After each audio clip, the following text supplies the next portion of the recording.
The case of the man who walked out of his grave in Alabama. I didn't believe any of it at first. Small-town legends, rumors, ghost tales whispered under old porch lights. But everything changed the night the ground moved in the Hollow Creek Cemetery, and a man everyone knew had died, pulled himself back into the world like he simply decided death wasn't tea for him. If I had run that night, maybe none of this would have happened. But curiosity is dangerous, and I stayed. I wish I could tell you it was a harmless misunderstanding. I wish I could say what climbed out of the earth was still human. But the way his head slowly turned toward me, like bones grinding, told me I had just witnessed the beginning of something we were never meant to see. And once you see the dead return, they do not forget you. I stood frozen between tombstones, too terrified to breathe as the figure straightened its torn jacket. The moon hit his face, and it wasn't decayed, just pale, confused, blinking like someone waking up from a long nap. But then, he smiled. Not relief, not joy, something else, something wrong. He whispered my name. I had never seen him before in my life, yet he knew me like we'd shared childhood secrets. The wind died and even the crickets stopped singing. I finally forced myself to run.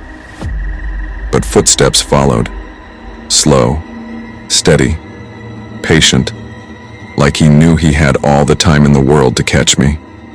The next morning, I tried to convince myself it was a dream, but dirt covered the bottom of my shoes and my jeans smelled like damp soil.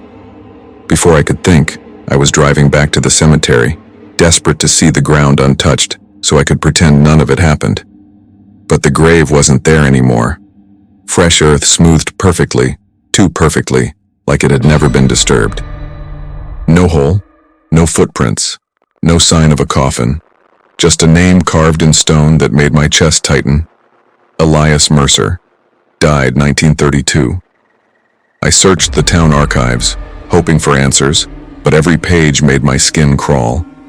Elias Mercer was a preacher, a beloved one, until the night half his congregation vanished without a trace. They never found their bodies, just empty clothes folded neatly on pews, as if they had simply vanished from inside them. The town buried the scandal, called it a mass disappearance. But Elias disappeared that same night. They assumed he died too. Yet now, he was walking again. And if he had returned, where were the others? By the third night, I started hearing footsteps outside my window, soft, dragging like someone pulling their feet across gravel. He never knocked, never called my name, just stood there watching. I didn't look out the window, I couldn't, but I felt him there, waiting. At 3:14 a.m., a rhythmic tapping started on the glass. Not fingers, it sounded like bone. Soft at first, then sharper. Like he wanted me to know patience was running out. I told the sheriff, but he just stared at me like I'd lost my mind. Son, Elias Mercer died 90 years ago. You need sleep, not stories. He patted my shoulder, pretending comfort, but the way his hand trembled told me he was afraid too. Before I left, the sheriff called someone in the back room and whispered, "It's happening again." Every hair on my body stood up. I wasn't the first. I went home and blocked every door, every window, but locks only stopped the living. Darkness folded around the house like a blanket, and the air tasted like old dirt. Then came a voice, slow, calm, familiar, drifting through the vents. "You saw me. Now you must follow." It wasn't just Elias. More footsteps scraped outside, more whispers, like a forgotten choir breathing in unison. Something ancient was waking, and I had become part of the invitation. The next day I found strange symbols scratched into my front door, circles inside circles, like burial rings in tree bark. They pulsed faintly as if written with something alive. My phone buzzed. Unknown number. One text. Don't look for them. They look back. I dropped the phone as a shadow passed across the hallway, indoors, where no shadow should be. And the house suddenly felt too small to breathe in. I fled to the church, hoping holy ground meant safety. But Dust coated the pews as if faith had abandoned this place long before I arrived. I knelt, whispering shaky prayers. That's when I noticed fresh footprints leading up the aisle, bare, wet dirt trailing behind them. They stopped right beside me, but there was nobody there. A page turned in the old Bible on the altar, slow, deliberate.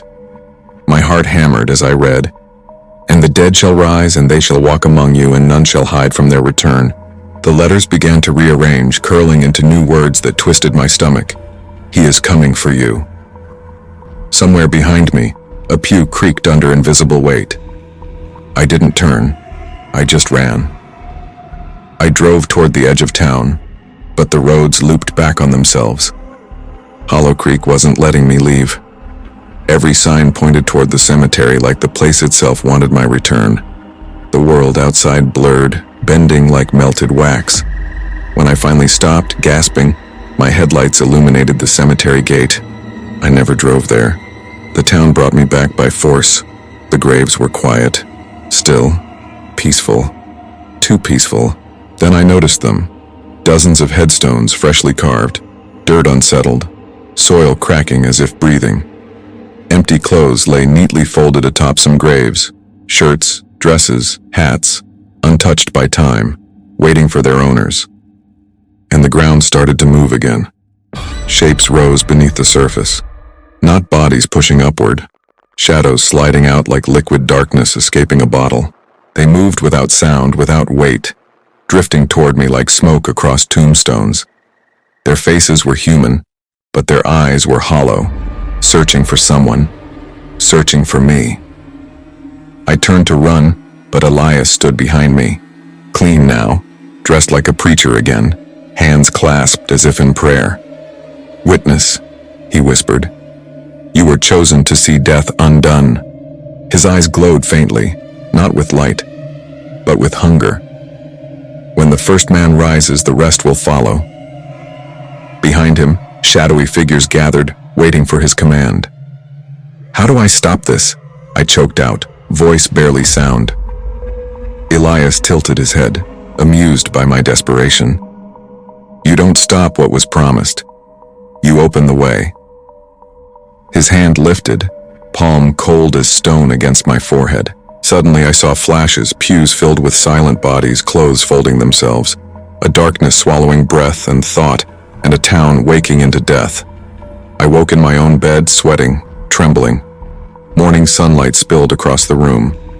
For a moment I prayed it was a nightmare. But dirt covered my sheets and my shoes were still wet with cemetery soil, and on my nightstand sat a folded church dress and a hat, clothes that weren't mine.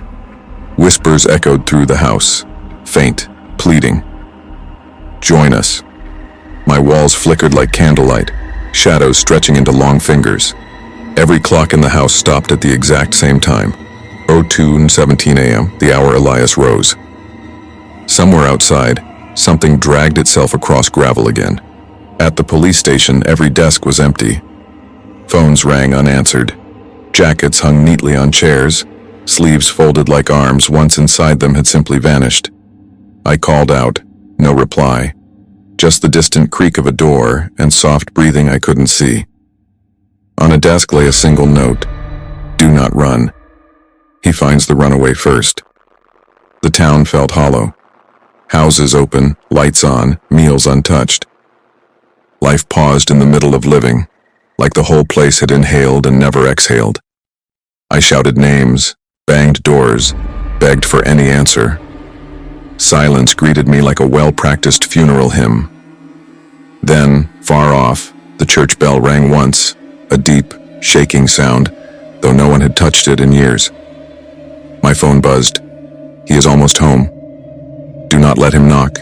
If he knocks, it is over. The sender was a number that no longer existed. Before I could respond, someone knocked on my door. 3 slow taps, wood vibrating like bones striking hollow earth. I didn't open it. I couldn't breathe. The knocking stopped. Then, footsteps crossed my living room. Inside. Soft, steady. The temperature dropped until my breath fogged the air. A voice whispered inches from my ear. Calm, patient. Open your eyes. Let us finish what began. I squeezed them shut tighter. You can't hide forever, the voice murmured. Death waits for all who delay. The air shifted, and something cold brushed my cheek, like a palm made of wind and soil. Then silence. When I opened my eyes, the room was empty, but fresh dirt covered the floor. The town newspaper archives revealed whispers from 1932, people speaking of the midnight walking, a curse tied to a preacher who promised eternal return. They mocked him until the night half the town vanished from their seats, and then the laughter stopped. His final sermon, recorded in trembling handwriting: "Death is not the end, it is the doorway. I hold the key." I searched for ways to stop him. Rituals, prayers, warnings scribbled in dusty margins. They all said the same thing: never follow the risen, never answer the call, never watch the grave again. But a strange pull gnawed at my mind, like someone tugging an invisible string tied to my soul. Something wanted me back at the cemetery. That night wind howled like voices screaming through old wood. My door rattled again, not knocking but shaking like claws dragging across it. The walls pulsed. The ceiling groaned. Something large moved above me, crawling. Lights flickered. My reflection in the window didn't move when I did. Unable to stay inside, I fled. But every road bent back into town. Every street led to the cemetery gate. Elias stood beneath the arch as if waiting for me. Coat clean, smile kind, eyes empty. "You cannot run from what wakes inside you," he whispered. "Return and rise." Behind him, figures stood in rows, silent, waiting, like a congregation ready for a sermon. Except they didn't breathe. They didn't blink. Their clothes hung perfectly still in the windless graveyard. One space remained empty. My size, my height. I ran, but the world blurred like melting paint. Trees bent inward, branches pointing, urging, demanding obedience. My heart pounded like it was trying to break free from my body and run without me. A voice whispered inside my head. My own voice, but wrong. "You belong with us."